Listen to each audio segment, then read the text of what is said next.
Assalamualaikum warahmatullahi wabarakatuh.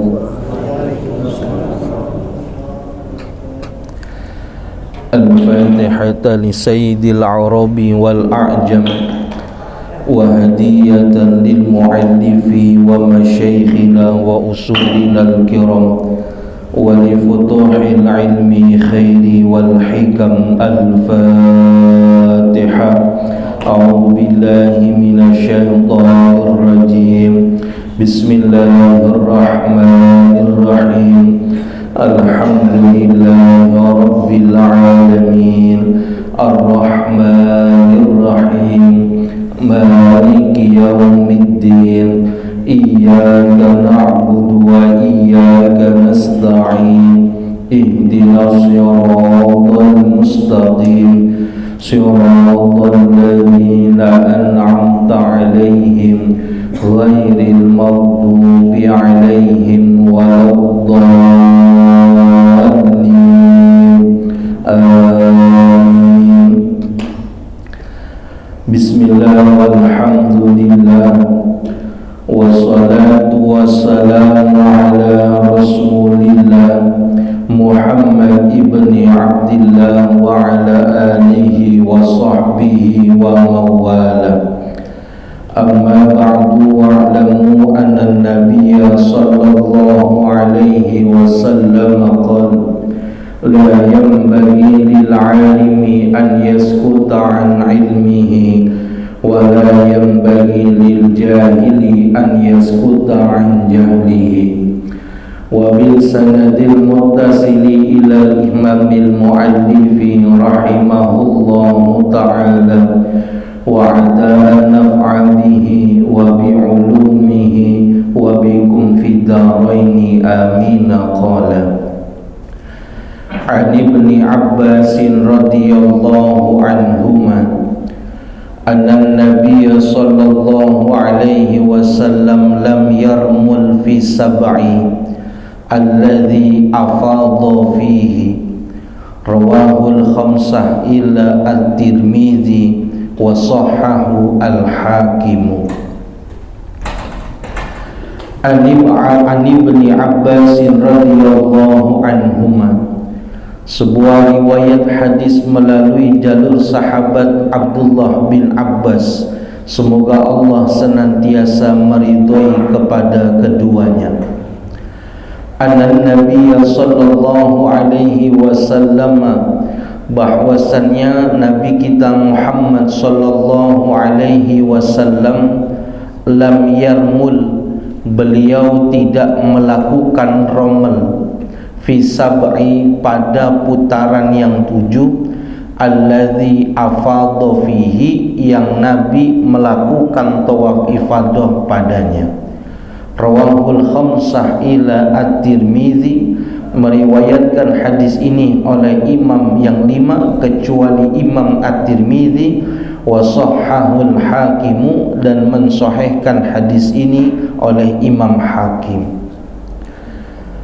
Jamaah yang dimuliakan Allah Subhanahu wa taala, puji syukur sama-sama kita panjatkan kehadirat Allah Subhanahu wa taala. Berkah limpahan karunia yang Allah berikan kepada kita, baik berupa nikmat iman, nikmat Islam, terlebih nikmat sehat wal afiyah. Alhamdulillah, thumma alhamdulillah, Allah Subhanahu wa ta'ala memperkenankan kita untuk bisa hadir di tempat yang penuh keberkahan ini. Mudah-mudahan hadirnya kita menjadi obat buat kita, hadirnya kita menjadi wasilah akan turunnya keberkahan dari Allah Subhanahu wa ta'ala. Amin ya rabbal alamin. Jamaah yang dimuliakan Allah, kita masih melanjutkan kajian hadis ahkam kita yang sudah sampai kepada beberapa hadis yang terakhir yang berkaitan daripada pelaksanaan ibadah haji dan umrah. Kalau bisa memang mencukupi waktunya, kita akhiri daripada hadis yang berkaitan tentang haji dan umrah, dan akan masuk kepada kajian tentang masalah jual beli. kita sampai kepada satu riwayat hadis yang disampaikan oleh sahabat Abdullah bin Abbas. Yang ingin saya katakan pada pemahaman hadis ini, yang pertama, tidaklah seseorang melakukan satu amaliyah ibadah kecuali harus disertai dengan ilmunya. Percuma orang beribadah tapi tidak disertai dengan ilmu. Wa kullu man bighairi ilmin ya'malu a'maluhu mardudatun la tuqbalu. Wa kullu man bighairi ilmin ya'malu, setiap manusia yang melakukan amal kebajikan tapi dilakukan tanpa adanya ilmu, a'maluhu mardudatun la tuqbalu, amalnya ditolak, enggak diterima, enggak ada ganjaran pahalanya.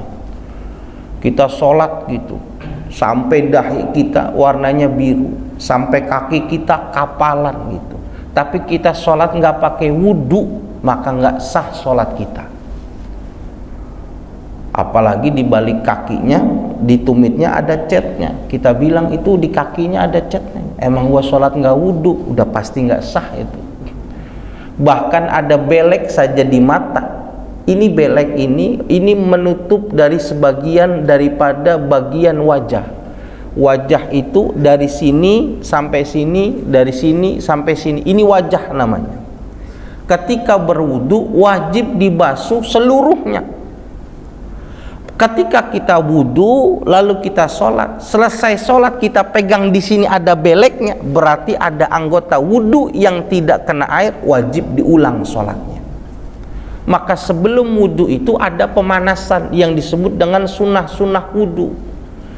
Kita cuci tangan dulu, itu sunnah wudhu tuh. Cuci tangan, kumur-kumur, itu bagian apa? Sunnah wudhu. Masukkan air ke dalam hidung, itu sunnah wudhu. Nanti niat wudhunya pas saat basuh muka. Kenapa? 3 hal itu untuk kita pergunakan sebagai alat uji barometer apakah air yang kita pakai ini bisa digunakan untuk berwudu, dengan caranya melakukan sunnah wudu tadi. Wudu itu harus menggunakan air mutlak, air suci dan mensucikan. Gak bisa orang wudu pakai air suci saja tapi tidak mensucikan. Kenapa? Berarti wudunya gak sah. Itu udah panjang kajiannya tentang air mutlak. Ini air mutlak nih namanya nih. Ini air suci dan mensucikan. Kalau kita pakai berwudu, kita pakai cebok, maka ceboknya sah. Air teh itu air suci tapi tidak mensucikan. Maka yang ada korinnya, ada sambungannya, air teh, air kopi, air susu, air kelapa yang ada korinnya, maka itu suci tapi tidak mensucikan. Nggak sah wudhu pakai itu dan nggak sah juga cebok pakai itu. Kita di jalanan gitu, kebelet kencing gitu, abis kencing kagak ada air putih, kita ceboknya pakai Pocari Sweat gitu, pakai Pocari Sweat, itu nggak suci mensucikan itu. Kenapa? Pocari Sweat suci tapi tidak mensucikan, sehingga apa? Air tetesan dari Pocari Sweat nempel ke sempak najis, kena ke celananya najis, kita wudhu sholatnya udah pasti sholatnya nggak sah. Kenapa? Sempaknya udah najis duluan. Nah, cara kita membuat barometer air ini bisa nggak dipergunakan untuk wudhu, itu pakai sunnah wudhu. Kita basuh tangan dulu tuh, sunnah, niat min sunanil wudhu, basuh tangan. Kita pegang gitu, wah ini mah airnya aman nih, nggak panas, berarti bukan air mustakmal. Terus kita pegang lagi, ini airnya enak nih, nggak lengket, berarti airnya suci mensucikan. Tapi kalau kita pegang gitu, kok ini airnya rada-rada ini ya, dingin ya, pas kita buka air thinner, berarti nggak bisa.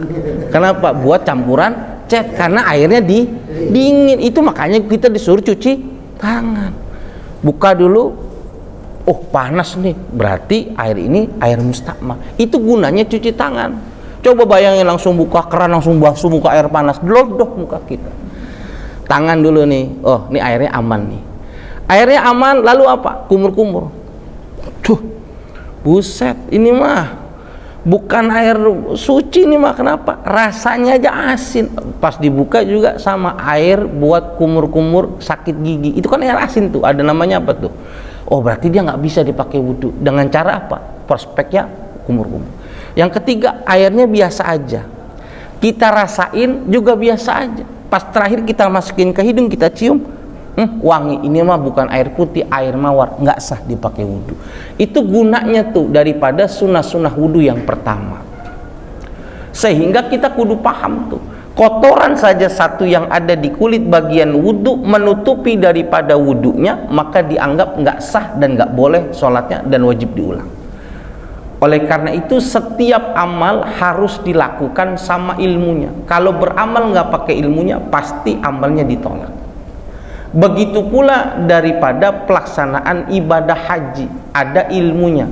Sehingga Nabi mengatakan, khudzu anni manasikakum, ambillah oleh kalian daripada diriku bagaimana caranya manasik haji. Kemarin kita sudah berapa bulan kita bahas penjelasannya. Nah, sekarang ada satu riwayat hadis yang sedikit berbeda daripada pendapat jumhur ulama. Kita waktu tawaf itu diajarkan, tawaf itu 7 kali putaran ya. Mulainya itu dari Hajar Aswad, itu mulai pertama. Ketika sudah sampai garis lurus daripada Hajar Aswad, kita niat bismillah, Allahu Akbar, kecup keliling kita. Sebanyak berapa kali? 7 kali. Mulai lagi kalau sudah sampai kepada Hajar Aswad. Doanya apa? Yang gampang aja. Doanya sapu jagat aja. Sepanjang putaran sapu jagat aja. Tapi mau diselipkan doa-doa yang lain yang berkaitan urusan dunia akhirat, sah, bagus lakukan. Tapi jangan tinggalkan doa sapu jagat. Nah, diajarkan oleh ulama dari Nabi juga, cara orang yang tawaf, jangan waktu tawaf yang 7 kali kita menyentuh daripada bagian Ka'bah. Jangan, nanti rusak tawafnya. Jangan pula kita terlalu dekat dengan Ka'bah. Kenapa? Takut terinjak pondasinya, namanya syajarwan. Sehingga apa? Sebagus-bagusnya tawaf itu seukuran 3 kali langkah daripada bangunan Ka'bah. Kalau bisa, itu Ka'bah, maka 3 langkah kita di situ kita tawaf. Jangan terlalu dekat, bisa merusak ibadah tawaf kita. Cara jalannya ini nih, Nabi mengatakan kalau mau tawaf di Ka'bah, 3 putaran pertama lakukan dengan cepat, dengan rommel. Rommel itu di atas jalan, di bawah lari kecil, itu rommel tuh, cepat. Subhanallah walhamdulillah wala ilaha illallah wallahu akbar subhanallah walhamd, sampai rukun yamani baru Rabbana atina fid dunya hasanah. Itu namanya rommel. Berapa? 3 kali putaran sunnah rommel. Tujuannya apa? Kata Nabi, pertama menunjukkan kepada orang-orang kafir kekuatan orang Islam. Islam itu tidak lemah, Islam itu kuat, sehingga ditunjukkan gitu. Wah, lihat tuh aki-aki, rambutnya putih tapi tawafnya semangat, subhanallah walhamdulillah. 3 kali aja kata Nabi, sunnah 3 kali. Baru 4 kalinya lakukanlah tawaf dengan cara berjalan. Itu sunnahnya begitu. Tapi ada hadis yang baru kita baca dari hadis riwayat Abdullah bin Abbas.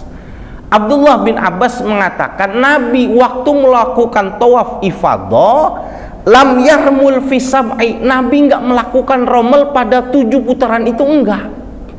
Waktu Nabi tawaf ifadah, maka Nabi melakukannya dengan cara normal, enggak ada yang namanya jalan cepat.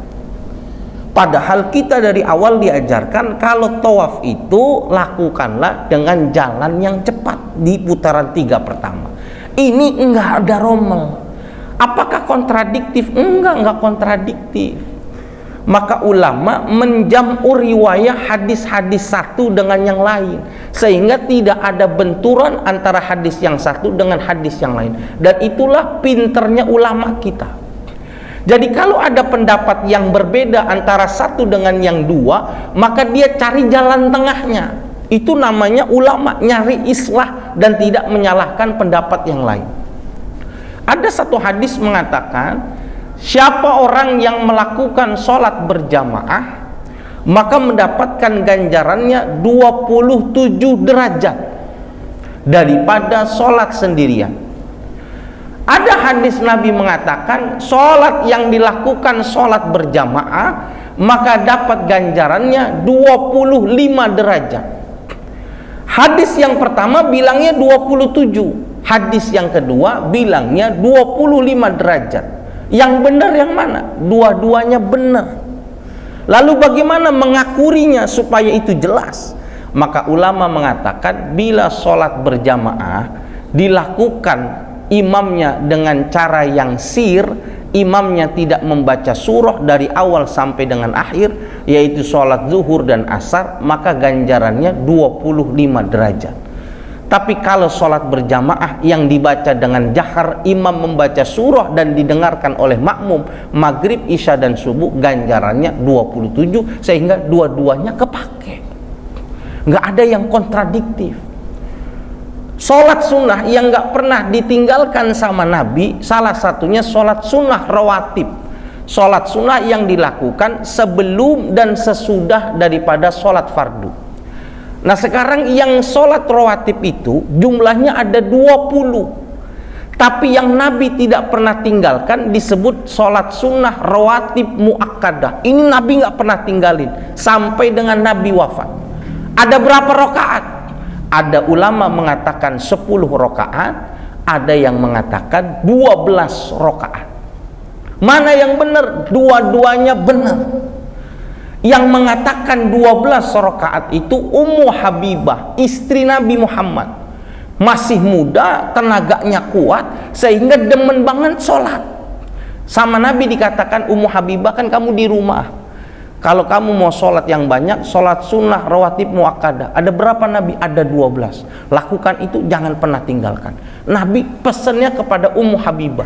Maka bagi perempuan yang masih muda, tidak punya pekerjaan yang merepotkan, dia punya waktu luang, sholat sunnah rawatib lakukan 12. Yang mengatakan 10 rakaat yang muakkadah itu riwayatnya daripada sahabat Abdullah bin Umar, sahabat Nabi, yang sholatnya di masjid.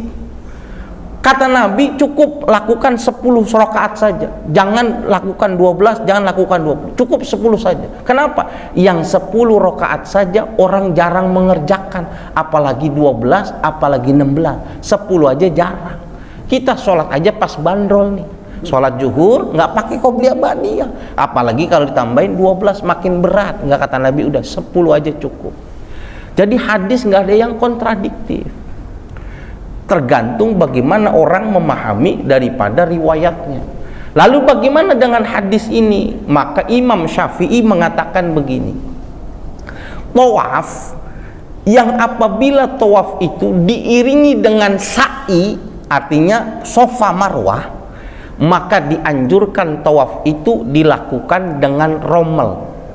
Ada 3 putaran pertama yang dilakukan dengan cepat. Apa saja contohnya? Tawaf ifadah. Ada lagi apa? Tawaf umroh. Pokoknya yang habis tawaf dia melakukan daripada sa'i, maka lakukan dengan rommel. Tapi kalau tawaf saja, hukumnya tawaf sunnah, tawaf kudum, maka yang tidak ada sa'i setelah tawaf itu, maka tidak perlu dilakukan secara rommel, kata Imam Syafi'i. Kita datang ke Masjidil Haram, itu nggak ada sholat sunnah masuk masjid 2 rakaat, nggak ada. Sunnahnya melakukan tawaf kita. Maka kita melakukan tawaf, nggak diiringin sa'i, maka tawaf yang kita lakukan harus tidak harus dilakukan dengan rommel, hanya dilakukan berjalan biasa. Tapi kalau kita melakukan tawafnya tawaf umroh, yang nanti habis tawaf itu ada sa'i, maka kita dianjurkan putaran yang 3 pertama dilakukan secara rommel. Ada beda pendapat gak di sini? Nggak ada. Jadi seorang yang paham agama secara kafah, orang yang paham agama secara sempurna, dia nggak bakal menyalahkan ibadah orang lain, tapi dia berusaha mencari bagaimana caranya untuk bisa membenarkan ibadah yang dilakukan dengan dasar-dasar yang ada. Itu orang alim tuh, nggak pernah nyalahin. Yang 10 bagaimana? Bagus. Yang 12 bagaimana? Bagus. Yang tarawihnya 20 gimana? Bagus. Yang 8 bagus. Dia tahu semua dasar-dasarnya sehingga dia nggak menyalahkan ibadah orang lain. Ini orang alim. An Anasin radhiyallahu anhu, hadis daripada sahabat Anas, semoga Allah senantiasa meridhoi kepada beliau, anna nabiyya sallallahu alaihi wasallam, bahwasanya nabi kita Muhammad sallallahu alaihi wasallam, shalla dzuhra wal asra wal maghriba wal isya'a. Nabi melakukan sholat zuhur digabung dengan sholat asar, dan sholat maghrib digabung dengan sholat isya. Nabi melakukan jamak daripada sholat-sholat itu. Summa raqada raqdatan, kemudian Nabi tidur-tiduran bil muhasibi, pada satu daerah yang disebut dengan muhasib. Summa raqiba, kemudian Nabi berkendara ilal baiti, kepada Baitullah Mekah, fatofa bihi, dan Nabi melakukan tawaf bihi di Baitullah. Tawafnya tawaf wada. Kemarin habis melakukan ibadah wukuf di Arafah, habis melakukan nahar tawaf ifadah, maka orang balik lagi ke Mina. Buat apa? Melempar jumroh nafar ula nafar sani. Itu di Mina. Kita bermalam di Mina 3 malam. Selesai ibadah itu, maka selesailah seluruh rangkaian ibadah haji. Maka dari Mina kita balik lagi ke Baitullah. Buat apa? Melakukan tawaf wada, tawaf perpisahan. Kalau kita udah tahu mau pulang ke Indonesia, hari terakhir kita di Mekah, maka kita wajib melakukan tawaf wada, namanya tawaf perpisahan. Ada tradisi yang dilakukan sama Nabi yang disaksikan oleh sahabat Anas bin Malik ini.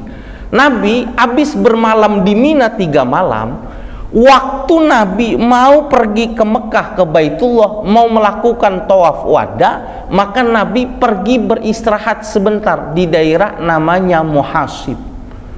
Itu daerah tidak jauh dari kata kota Mina. Kalau ini adalah kota Mina, depannya itu Muhasib, baru sononya itu Mekah. Nabi berhenti dulu di Muhasib.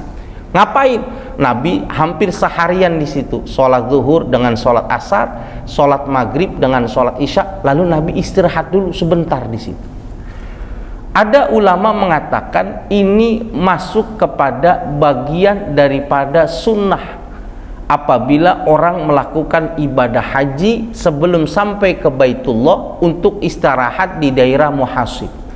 Ada yang mengatakan itu bukan sunnah, itu kebetulan. Karena nanti hadis di bawah mengatakan itu kebetulan aja. Kenapa?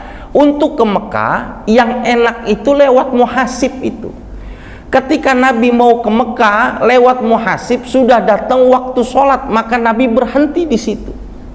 Nabi ibadah di situ, istirahat sejenak, lalu Nabi ke Mekah. Jadi Nabi berhenti karena kebetulan lewat, bukan karena ada sunnah. Kata Sayyidatuna Aisyah di situ. Tapi kata ulama yang satu mengatakan enggak, ini sunnah. Karena sahabat melihat waktu Nabi di Muhasib itu Nabi merenung, diem gitu. Ketika sahabatnya tanya, kenapa merenung ya Nabi? Nabi bersyukur gitu. Kenapa bersyukur? Saya nggak nyangka tanggal 6 Hijriah kita mau haji nggak bisa, ditahan oleh orang-orang kafir sehingga ada perjanjian Hudaybiyah. Dulu Mekah dikuasain oleh kafir Quraisy sehingga kami orang-orang Islam harus hijrah ke Madinah, ngumpet-ngumpet. Tapi sekarang kota Mekah sudah terbuka sehingga kota Mekah bisa kita kuasai, kita bisa melaksanakan ibadah haji. Itu satu, Nabi bersyukur. Yang kedua, Nabi mengatakan kita bersyukur bisa melaksanakan ibadah haji. Kenapa? Karena tidak semua orang bisa melaksanakan ibadah haji. Maka yang bisa melakukan ibadah haji, bersyukurlah kepada Allah. Itu Nabi katakan di Muhasib ini, di daerah ini. Tapi nanti hadis yang dibawa mengatakan, kata Aisyah, enggak, itu enggak sunnah. Mau melakukan silakan, tidak berhenti di Muhasib juga tidak apa-apa. Kenapa? Itu mah Nabi kebetulan lewat. Kayak saya mau ke Cirebon, ternyata bis saya berhenti dulu di Subang. Kenapa? Karena memang mobil ini, Dewi Sri ini berhenti dulu di Subang buat makan. Maka otomatis karena saya naik bis itu, saya berhenti di Subang, saya makan di situ. Lalu saya sholat, karena pas waktu sholat. Waktu sholat saya keingetan gitu sama anak istri saya. Namanya pengantin baru, istri baru, anak baru ya kan, kita kangen banget sampai nangis gitu. Itu mah kebetulan saya berhenti di Subang, bukan berarti nanti kalau saya dari sini mau ke Cirebon harus mampir ke Subang, enggak. Itu mah kebetulan. Kata siapa? Kata Aisyah.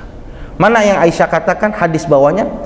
An Aisyah radhiyallahu anha, hadis riwayat daripada Sayyidatuna Aisyah, semoga Allah meridhoi kepada beliau, annaha lam taf'al zalika, bahwasannya Aisyah tidak melakukan yang demikian itu. Apa? Ainuzuli fil abtoh, yaitu turun ke tempat yang namanya abtoh. Muhasib sama abtoh itu sama, beda nama doang, tapi tempatnya sama.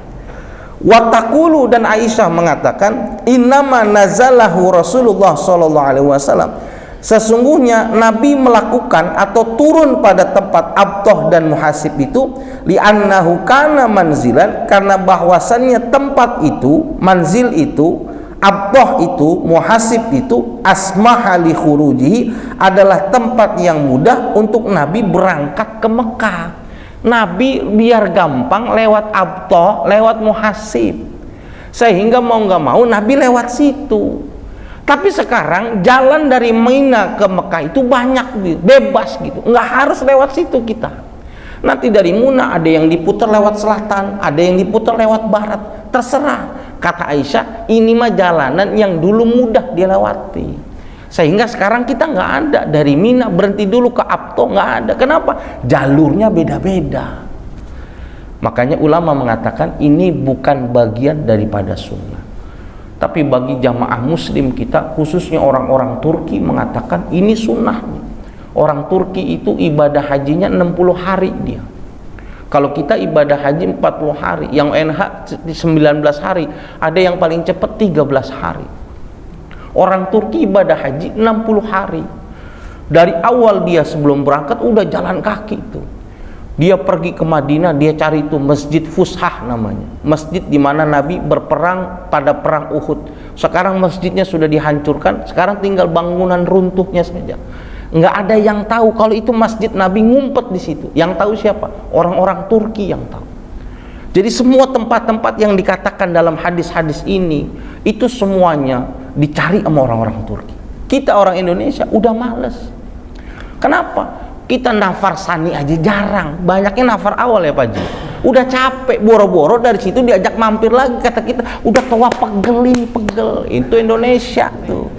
Apa-apa ibadah pengen cepet. Kita terawih imamnya Allah, udah gerendang itu, baru Allah doang. Tapi kalau Allahu Akbar, kita semangat sholatnya. Kenapa? Kedengeran dari takbirnya. Makanya daripada susah-susah main, sampai ada orang berangkat umroh dari Indonesia nih, lakukan umroh pertama, dia lakukan umroh pertama, giliran ngambil mingkot yang kedua dari Ja'ronah, dia nggak ganti baju gitu. Ayo Pak umroh, enggak, saya nggak umroh, mau jalan-jalan aja dah, udah sering umroh. Padahal dia ikut ke Ja'ronah, ada itu. Maka jangan salah, ada orang ibadah haji umrohnya cuma 1 kali, umroh wajib doang. Kenapa? Udah capek katanya. Yang penting gua udah haji, depannya tambahin H sama titik udah cukup dah. Haji udah cukup dia. Padahal kesempatan di situ bikinin umroh yang banyak. Kalau sehari bisa 10 kali umroh, kali 40 bisa 40 kali umroh. Yang kuat bisa 25 kali. Tapi ada orang yang bayar 34 juta, dapat jatah dari travel 2 kali umroh, berangkatnya cuma 1 kali umroh. Kenapa dia bilang? Saya mau jalan-jalan aja udah. Nauzubillah min, apalagi tambah ini abtoh muhasib. Maka lama ibadah haji, belajarnya lama, prakteknya lama. Kita tanya sama pembimbing kita, Pak, dari sini kita mau kemana? Ini kita mau tawaf wada, anterin saya ke muhasib atau ke abtoh. Daerah mana itu? Dia nggak tahu gitu. Daerah di mana Nabi berhenti sebelum melakukan tawaf wada. Di mana belajarnya? Di kitab ada. Wah, saya nggak tahu Pak daerahnya mana. Kenapa? Saking sudah tidak dipelajari. Padahal kita lihat hadis-hadis dan kitab-kitab yang lain masih disebutkan gitu. Oh ini abtoh, ini muhasib, tempat Nabi beristirahat. An Ibnu Abbas radhiyallahu anhuma, satu riwayat hadis dari sahabat Abdullah bin Abbas, semoga Allah meridhoi kepada keduanya. Qala, Nabi mengatakan, umiran nasu memerintahkan kepada manusia an yakuna akhiru ahdihim, untuk menjadikan batas paling akhir dari tempat mereka, bil baiti, yaitu Baitullah, illa, kecuali annahu, bahwasannya ia khuffifa, diringankan, anil haidi, bagi pada orang yang haid. Orang kalau masuk kota Mekah yang mau melakukan ibadah harus ketuk pintu, pulang juga harus ketuk pintu lagi. Adab yang bagus, masuk itu ketuk pintu, pulang itu salam izin pulang, itu yang bagus. Mereka yang haji dan umroh ketuk pintu dulu. Dengan cara apa? Ambil mikot, niat ihram, masuk ke dalam, bikin umroh bagusnya. Jangan sampai masuk kota Mekah nggak punya niat apa-apa. Bang Ipul mau kemana? Mau ke Mekah, mau ngapain? Beli korma nih. Kalau kata orang Inggris, blow on. Mekah itu tempatnya ibadah. Mau ganti bohlam aja di kontrakan, tetap aja kalau kita tinggalnya di Mekah, kontrakan kita, jangan sampai nggak pakai buat ibadah umroh. Sayang. Ini mau kebangetan sering itu umroh Mekah, mau ya rumah encing aneh di situ sebelah Ka'bah itu. Saking ininya nggak pakai ibadah. Jangan gitu. Kata Nabi, kalau sudah masuk ke kota Mekah, mulailah dengan kebaikan, lakukan amalia-amalia, tutupnya nanti di Baitullah, tawaf wada namanya. Orang yang melakukan haji dan melakukan ibadah umroh diwajibkan melakukan tawaf wada, artinya tawaf perpisahan. Kapan dilakukan? Sesaat setelah jamaah sudah tahu dia bakal meninggalkan kota Mekah. Saya tahu nanti sore saya mau berangkat ke Jeddah, karena saya naik pesawat dari Jeddah, maka siang ini saya melakukan tawaf wada, tawaf perpisahan. Saya memulai ibadah umroh daripada tawaf umroh di sini, lalu sa'i, tahalul dan lain-lain, dan saya mengakhirinya di tempat ini juga. Hukumnya apa? Wajib hukumnya bagi laki-laki yang tidak memiliki halangan untuk melakukan tawaf wada. Paham di sini? Itu boleh dia pakai kain ihram, boleh tidak menggunakan kain ihram, terserah. Yang penting dia tawaf wada, sama tawafnya 7 kali putaran, tapi nanti diiringi dengan doa perpisahan. Doanya panjang di situ. Kita minta kepada Allah, ya Rabb, mudah-mudahan ini bukan pertemuan yang terakhir. Mudah-mudahan Allah perkenankan untuk bisa hadir lagi dan beribadah di Ka'bah Baitullah. Kita minta, kita mohon ampun, kita doa. Kalau yang berani doanya begini, ya Allah, jangan kau keluarkan aku dari tempat yang mulia ini kecuali kau sudah hapuskan daripada dosa-dosaku. Mintanya itu. Kalau berani doanya itu, ya Allah, jangan kau keluarkan aku dari tempat ini, Masjidil Haram ini, kecuali kau sudah mengampuni daripada dosa-dosa aku. Tapi kalau mafhum mukhalafahnya, paham terbaliknya, kalau Allah tidak mengampuni dosa-dosa kita, maka Allah tidak membiarkan kita keluar dari tempat itu kecuali Allah matikan kita di situ. Lebih baik begitu. Minta mati, nanti dijelaskan di tempat ini. Kalau bisa mati di tempat ini. Salah satunya meninggal di kota Mekah. Kenapa? Bebas daripada fitnah Dajjal, bebas daripada fitnah kubur. Kita doa itu kalau berani, tapi rata-rata nggak berani. Kita cuma minta diampunin dosa kita, dimudahkan urusan kita, dilunasi utang kita, dilunasi kontrakan kita, ada tabungan yang cukup, semuanya disebutin. Kagak minta masuk surga, itu dunia aja yang disebutin. Emang sialan ya kan. Catatannya dibaca, nggak ada fil akhirati hasanah, nggak ada, saking banyak mintanya. Jangan, tawaf wada itu perpisahan. Wajib hukumnya. Kalau ditinggalkan kena dam. Tapi khusus perempuan yang dalam keadaan haid, waktu pesawat ini mau pergi, kalau dia tidak langsung pergi, dia ditunggu sampai darahnya berhenti. Tapi kalau tidak memungkinkan, maka perempuan ini nggak perlu melakukan tawaf wada. Cuma dia wajib melapor kepada pimpinan KBIH-nya. Pak, saya nggak bisa tawaf wada. Kenapa? Saya lagi datang bulan. Orang yang datang bulan haram sholat, haram tawaf. Maka nanti ketika sudah keluar daripada gerbang kota Mekah, bisnya berhenti sejenak, perempuan ini berdoa di depan tanah gerbang itu. Di tanah halal itu dia doa, bukan di tanah haram lagi. Pengganti daripada dia melakukan tawaf wada yang dia nggak lakukan. Tetapi kalau seandainya tidak dilakukan hal itu pula, tidak masalah. Kenapa? Ada uzur syar'i perempuan ini dalam keadaan haid. Ingat, tawaf wada hukumnya wajib, harus dilakukan bagi orang yang melaksanakan ibadah haji. Kalau dia tinggalkan, dia kena bayar dam. Kalau perempuan ini yang kena haid, dia nggak perlu bayar dam, ada keringanan. Sehingga dia boleh tidak melakukan tawaf wada dan mengganti bila sudah sampai depan pintu gerbang kota Mekah, dia berdoa. Bisa paham ini? An Ibnu Zubairin radhiyallahu anhu qala, satu riwayat dari Abdullah bin Zubair, semoga Allah meridhai kepada keduanya, qala, beliau mengatakan, qala Rasulullah sallallahu alaihi wasallam, telah bersabda Rasulullah sallallahu alaihi wasallam, salatun fi masjidi, orang yang salat di masjidku, kata Nabi, Masjid Nabawi, hadza masjidi hadza, di masjidku ini, afdalu, itu lebih utama, min alfi salati, daripada melakukan 1000 kali salat, fi masiwahu, daripada masjid yang lain. Kalau sesuatu apapun yang disandarkan sama Nabi itu berubah, yang tadinya biasa jadi mulia. Mana? Bulan Rabiul Awal itu bulan biasa. Tapi di situ ada kelahiran Nabi, maka Rabiul Awal jadi bulan yang dimuliakan. Kenapa? Nabi dilahirkan. Umat biasa aja, tapi karena dijadikan umat Nabi Muhammad, maka jadi luar biasa. Jadi apapun itu kalau disandarkan sama Nabi, yang tadinya biasa jadi luar biasa. Hari 7 hari sama aja. Tapi hari Senin hari mulia. Kenapa? Nabi dilahirkan pada hari Senin. Sunnah puasa di hari Senin. Begitu pula masjid yang dibangun oleh Nabi, pertama Masjid Kuba. Tapi lama Nabi melakukan aktivitas, semuanya Nabi lakukan di Masjid Hadza, namanya Masjid Nabawi. Karena Masjid Nabawi ini yang dibangun oleh Nabi dan sahabatnya, maka Nabi mengatakan masjid ini punya kemuliaan. Jangan sampai kalian orang yang melakukan ibadah ke tanah suci nggak mampir ke masjidku ini. Kenapa? Dia sholat 1 rakaat saja dibandingkan dengan 1000 rakaat, bagusan 1 rakaat, tapi dilakukan di sini. Sahabat bertanya, ulama bertanya, yang dikatakan masjid hadza, masjidku ini, itu mana? Apa masjid pada zaman Nabi yang kotakannya tidak besar, atau Masjid Nabawi yang sekarang?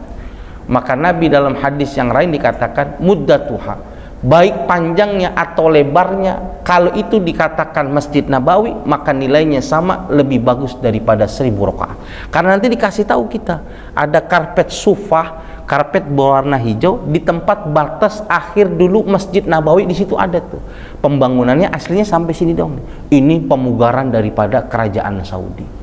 Apakah kita sholatnya harus di tempat asli bangunan Nabi atau boleh di tempat pemugaran? Di mana saja asal disebut itu adalah Masjid Nabawi, maka ganjarannya bagus.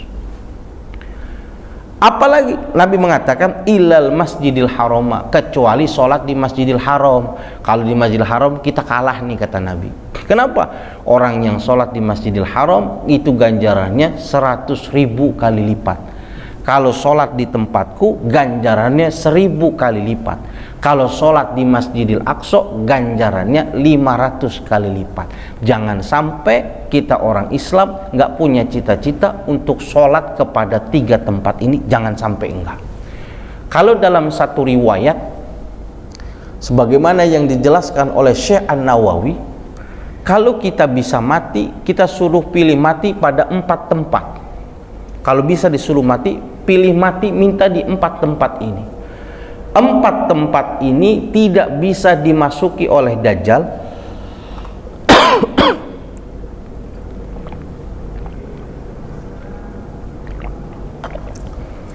Tidak bisa dimasuki oleh Dajjal, dan tempat ini memberikan keamanan bagi orang yang meninggal di dalamnya. Siapa? Pertama, orang yang meninggal di Mekah. Yang kedua, orang yang meninggal di Madinah. Yang ketiga, orang yang meninggal di Palestina atau Al-Aqsa. Yang keempat, kata Syekh An-Nawawi dalam kitab Sulamul Munajat, meninggal di Masjid Tursina. turisaina atam butu biduhni wasibgilil akhir, meninggal di situ. Kenapa? Dajjal nggak bisa masuk kepada 4 tempat itu. Orang yang bisa meninggal di Mekah dan Madinah khususnya, Nabi memberikan jaminan orang itu terbebas daripada siksa kubur. Maka orang Madura, dia berangkat umroh, dia bawa hartanya, dia sakit-sakitan, dia berharap bisa meninggal di Mekah. Orang Madura nih, hartanya dia bawa, dia berharap mati di sana. Kata anaknya, udah Pak, hati-hati di sana, mudah-mudahan matinya mati husnul khotimah. Udah berangkat pamit, doain ya gue mau mati, doain gue mau mati, doain gue mati. Sana dia, mana Pak, udah mati belum? Belum nih, masih bisa nelpon. Kapan matinya nih Pak? Nggak tahu, doain ya biar sakitnya tambah parah nih. Ya amin ya Allah, kabul ya kan? Tanya lagi, Pak udah mati Pak? Belum nih, nggak mati-mati. Mana uang habis lagi? Kirimin uang yang masih ada nih kontrakan, jual aja. Jual lagi kontrakan. Telepon lagi, udah sakitnya udah parah gitu. Ada uang lagi nggak? Nggak ada Pak. Emang Bapak nggak mati-mati? Belum nih, belum mati-mati nih. Uang udah habis Pak. Itu gimana nih? Gini dah, kata emak, balik aja dulu. Nanti kalau duit ada Bapak balik lagi. Balik dulu nih, balik dulu. Sampai ke Soekarno-Hatta, meninggal di Soekarno-Hatta. Uang udah habis, pengen mati di Mekah, malah meninggal di Soekarno-Hatta. Itu takdir namanya. Kita nggak bisa tahu tuh ketetapan Tuhan. Mati maza taksi bugoda, kita nggak tahu. Tapi kalau bisa kita minta, kalau nggak bisa meninggal di 4 ini, kita minta dari sekarang, ya Allah matiin saya meninggalnya hari Jumat Sayyidul Ayyam atau malam Jumat. Minta itu. Karena hadis riwayat Imam At-Tirmizi sama, orang yang meninggal hari Jumat ataupun malam Jumat, Allah bebas daripada siksa kuburnya. Tapi kita minta jangan Jumat minggu ini ya Allah, jangan ya Allah, belum siap ya Allah, belum Jumat, yang penting Jumat ya Allah, jangan hari ini. Kenapa? Jumat itu Sayyidul Ayyam, mintanya itu. Dalam hadis Tirmizi diringankan sisanya. Wa sholatun fil masjidil harami afdalu min sholatin fi masjidi. Kata Nabi, sholat di Masjidil Haram itu lebih utama daripada sholat di masjidku, kata Nabi. Berapa? Bimi'ati sholatin, yaitu seukuran 100.000 kali lipat. Rawahu Ahmad wa Shahahu Ibnu Hibban, meriwayatkan hadis ini oleh Imam Ahmad dan Imam Shahih Ibnu Hibban. Nah, inilah hadis-hadis yang berkaitan tentang pelaksanaan ibadah haji. Jangan sampai orang sudah sampai Mekah nih, gue udah haji nih, gue langsung balik ya, lu gak ke Madinah gitu, kan udah kelar ibadahnya, blow on lu, kan Habib nyuruh sholat di Madinah. Nggak begitu, itu aturan tuh kan. Jangan sampai nggak ziarah ke makam Nabi. Nah, 3 hadis yang bab ini yang pengen saya habiskan supaya kita bisa ganti bab. Ini berkaitan bagi orang yang tidak bisa melaksanakan ibadah haji, bagaimana? Ada aturannya. Dia udah niat berangkat haji, udah salaman Pak, udah salaman, lalu dia naik pesawat, dikasih tahu, kita udah lewat Yalamlam, tolong ambil kain ihramnya, pakai kain ihram, niat haji dia. Pas mau turun pesawatnya, turun di Madinah, mau jalan ke Mekah, dia niat haji nih, dia nih udah niat haji nih. Pas dia mau jalan ke Mekah, kata pihak Saudi, mau kemana Mas? Mau haji. Nggak bisa Mas, tahun ini nggak bisa haji. Kenapa? Corona balik lagi. Kok bisa begitu? Diomongin mulu sih dia, balik lagi dah tuh. Kita udah niat haji nih, udah niat mikot nih, tapi dilarang masuk kota Mekah. Itu bagaimana tuh hukumnya? Karena ingat, kalau sudah niat mikot, itu sama seperti orang sudah takbiratul ihram sholat, nggak boleh dibatalin. Sholat, walaupun itu jenisnya sholat sunnah mutlak yang tidak kuat dasar dalilnya. Sholat qobliyah maghrib kan nggak kuat itu dasar. Tapi dia sudah takbir Allahu Akbar, sebelum dia salam nggak boleh dibatalin sholat, keadaan apapun. Genting, gempa besar, lari keluar, cari tempat yang aman, lari dia sejauh-jauhnya. Setelah itu cari kiblat, lanjutkan sholatnya. Haram hukumnya membatalkan sholat di tengahnya. Begitu pula orang yang mau melakukan haji. Maka ada babul fawati wal ihsari, bab yang menjelaskan perkara-perkara yang luput dan hal-hal yang terhalang. An Ibni Abbasin radhiyallahu anhuma, meriwayatkan oleh Abdullah bin Abbas, semoga Allah meridhai kepada keduanya, qala, beliau mengatakan, Qad ahsara Rasulullah sallallahu alaihi wasallam, Nabi pernah terhalang daripada melakukan ibadah haji. Nabi 6 Hijriah mau berangkat sama sahabat-sahabatnya, udah salaman, saya mau berangkat haji. Ketika Nabi sudah ngambil ihram, sudah niat haji, Nabi ditahan oleh orang-orang kafir Quraisy. Mau kemana? Mau ke Makkah? Mau ngapain? Mau haji? Kagak bisa haji. Udah diadakan perjanjian, intinya Nabi dan sahabat yang lain tidak bisa melakukan ibadah haji, tapi sudah menggunakan kain ihram, sudah niat ikut melaksanakan ibadah haji. Maka apa yang harus dilakukan? Fa in uhsirtum famastaisara minal hadi. Kalau kalian terhalang sudah melakukan daripada niat ihram mau haji, sudah pakai kain ihram, sudah niat haji, maka dia nggak boleh sembarangan melepas ihram karena dia sudah niat haji. Maka caranya dia harus memotong dulu hewan kurban, yang hewan kurban ini diberikan kepada orang-orang yang berada di kota Mekah. Ya udah, saya nggak ke sana, saya potong kurban nih, pengganti dari ibadah haji saya. Selesai potong hadiu, hewan kurban, bagikan ke kota Mekah, baru Nabi di sini fahala qorosahu, Nabi baru mencukur rambutnya, kayak bukti tahallul. Wa jama'a nisa'ahu, lalu Nabi menjima istrinya, wa nahro hadiyahu, dan Nabi memotong kurbannya, hatta i'tamaru aman qabilan, sampai Nabi melakukan ibadah umroh pada tahun berikutnya. Jadi apa? Orang kalau sudah kadung niat ihram nggak boleh dibatalkan di tengah jalan, nggak boleh. Datang ke tempat mikot, lalu dia niat umroh, sudah sampai situ mau masuk kota Mekah, udah sampai Masjidil Haram, dia bilang saya nggak jadi dah, dosa nih orang ini. Nggak bisa batalin dia, harus dilakukan ibadah umrohnya, harus dilakukan ibadah haji. Bagi siapa? Bagi mereka yang sudah melakukan niat ihram dan menggunakan kain ihram. Tapi kalau belum itu nggak dosa dia. Kayak saya, mudah-mudahan kalau tidak ada halangan, tahun ini saya berangkat haji 2024, saya berangkat kalau tidak ada halangan. Sudah saya lihat nomor porsi saya keluar daerah Jakarta Selatan 2024. Saya sudah urus ke Bank Syariah Indonesia. Ternyata saya sudah selesai talangannya dan saya sudah deposit di situ. Mudah-mudahan dilihat sama pihak Kemenak, berarti saya sudah siap haji 2024. Udah kasih tahu nih, tiba-tiba ditelepon sama bank, Ustadz, ambil nih paket hajinya. Berarti kan saya tahu nih saya bakal berangkat kan. Saya ambil paket haji saya, kopernya, baju batiknya, semuanya saya ambil. Saya daftar manasik haji di Syarif Hidayatullah, kebun mangga, Kiai Lutfi, saya bareng di sana. Saya manasik nih di situ. Udah siap nih manasik, ya kan? Saya mau naik pesawat. Udah tahu nih mau berangkat calon haji. Pas saya mau naik pesawat, tiba-tiba presiden saya nih, misalnya Pak Anies saat itu, misalnya Pak Presiden saya, Pak Anies saat itu ya 2024, ya misalkan ya Presiden Pak Anies bilang gitu, kayaknya nggak bisa pergi haji sekarang. Kenapa Pak? Karena Saudi lagi dalam keadaan gawat darurat. Saya udah calon ibadah haji, koper udah saya terima, manasik udah saya lakukan, tapi saya belum melakukan mikot, ngambil niat ihram, maka saya nggak wajib bayar potong kambing. Kenapa? Belum niat hajinya. Yang jadi masalah kalau sudah niat haji udah pakai kain ihram tuh.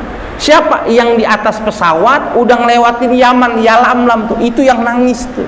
Dia harus tetap landing di tempat dia turun, di situ dia wajib untuk melakukan apa? Sembelih hewan kurban. Bisa dipahami? Itu nggak sembarangan. Yang umroh dosa besar dia. Ayo Pak Haji yuk ke Ja'ronah, ngapain? Niat ihram, yuk niat ihram. Udah niat ihram, mandi dia. Sampai Mekah dia bilang nggak jadi dah Pak Haji Murdo, ente aja dah apa? Ani nih umroh udah keseringan nih. Badan ani ente aja dah, ani niat mau ini niat korma nih, dosa orang ini.